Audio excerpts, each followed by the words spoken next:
Hello, and welcome to Netflix and Prime Reviews. Today's review is going to be a new TV show called What the Love by Karan Johar.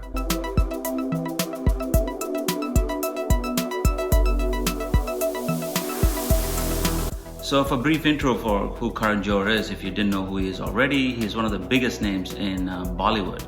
So he's made these blockbusters back in the 90s and also in the 2000s, running into 2000s, with some of the biggest names in Bollywood, and he's actually made people's careers out of that. And pretty much most of his movies have a very common theme. They're all centered around love, of different flavors of love, different variations of love, but it's all around love. It's all a romance-themed movies that he's been making and he's been successful with. That's his genre, so to speak.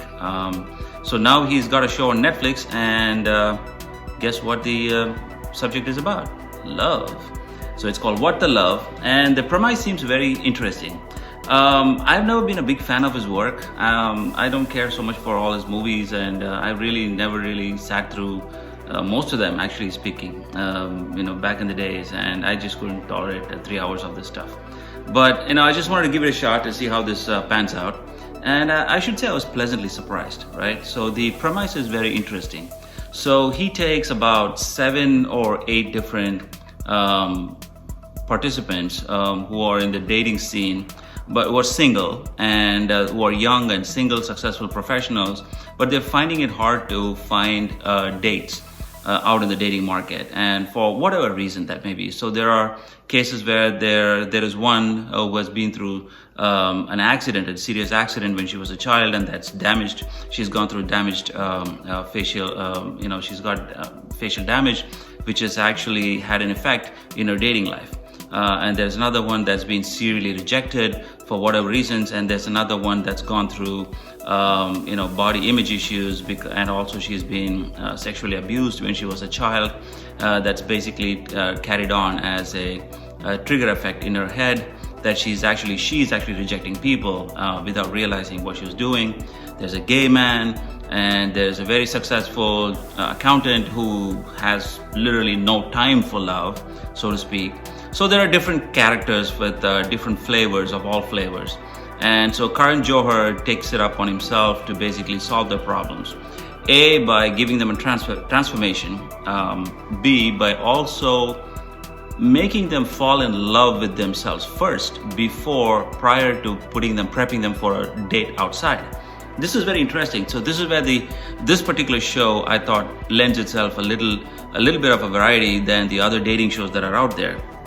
Speaking of which, there is also another Netflix show called Dating Around from the last year, 2019, which I really liked, which was more reality based and based on blind dates, and basically different participants go on different blind dates and they go through it. Anyway, if you like this show, you may probably like that show as well. But back to this show.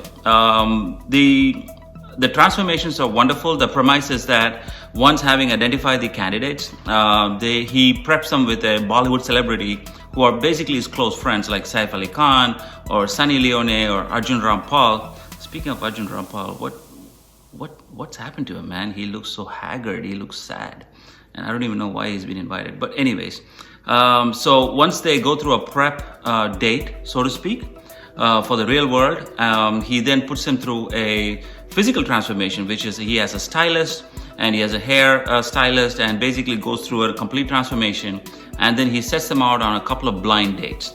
And at the end of the process, after the whole blind date is done, the contestants are free to pick and choose the kind of dates they want to have, either adventure sports or serene dating experience, or just a lakeside dinner types. It could be anything of their choice that they want to drive.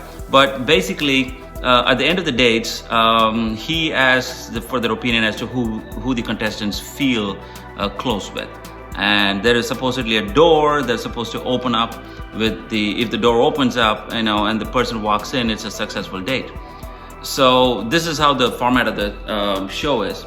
I don't have so much of a problem with this. The only issue that I have is that there's always happy endings in these so-called love stories, which is not really the real life. So there's no reality in any of this. This is all soapy. This is syrupy. A lot of them. There were a couple of them which I really liked. There was one with the sexually abused one who carries an emotional trauma, but that was really well made. I thought that episode probably stood out most with me. It was really, really nicely made.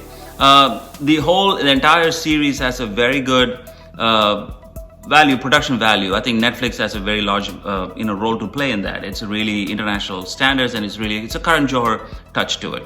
And Karan Johar himself plays a very active role in basically curating their love, so to speak, right? That's what he calls it. He's curating their love.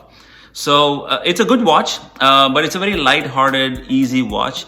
So if you have something cooking in your oven or in the stove, and you have a lot of time to watch, and you want to kill something there, something keep your mind easy, and just go ahead and watch it. I mean, this is a very simple and easy show. There's nothing much to call about it, right? So there you go. If you like my reviews, give it a thumbs up and subscribe to my channel, and we'll see you in the next review. Thank you. Bye.